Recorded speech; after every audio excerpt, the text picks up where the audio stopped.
Hello CDA2, this is your Module 5 explanation. We're going to be diving into self, Functional Area 8, which is the first of three functional areas in Competency 3, where we're going to be looking at social, emotional, and guidance. This will take us through next Thursday, the 19th.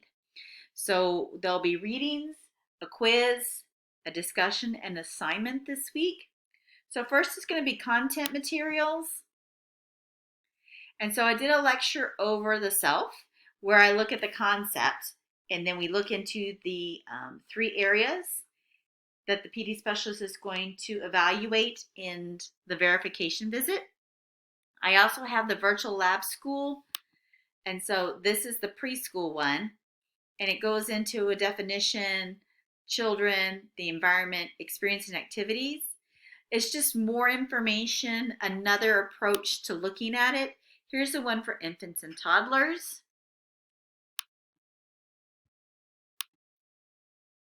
Then we go into the Chapter 8 quiz, which is in the Beatty book.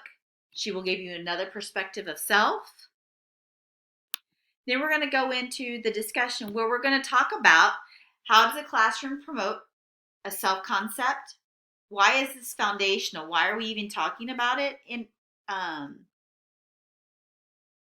infants and toddlers and preschools? Because aren't you supposed to find yourself in college? You know, that kind of stuff.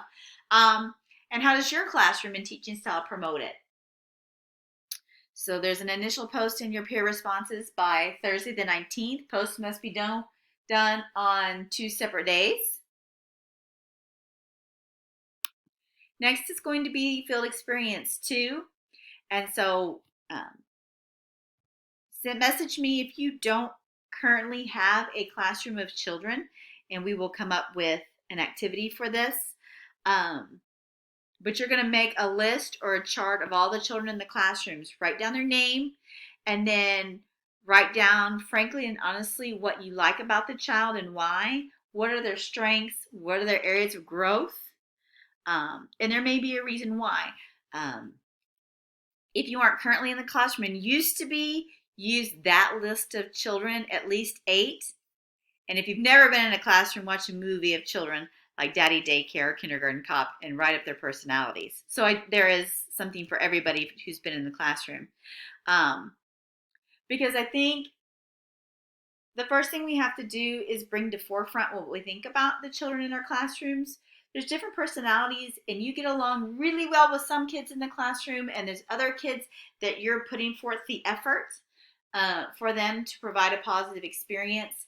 I had a co-teacher. I had one child, and he ended up, he had a hearing impairment and he had an intellectual disability.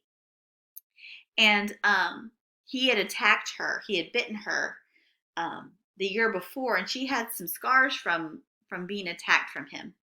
And so she had a very good reason. However, she couldn't let that go.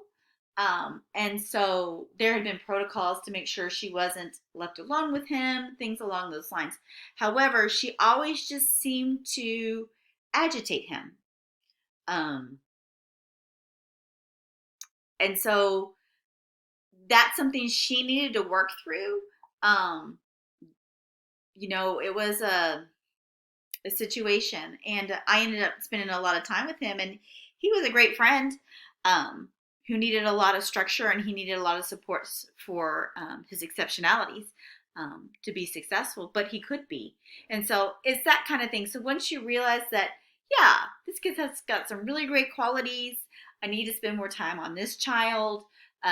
This is what they're really into. What could I put out in the classroom? So this is really to start you thinking about the kids in your classroom and how you can help each of them develop a sense of self. So that is your week 5 explanation, and I look forward to seeing you guys on the discussion board.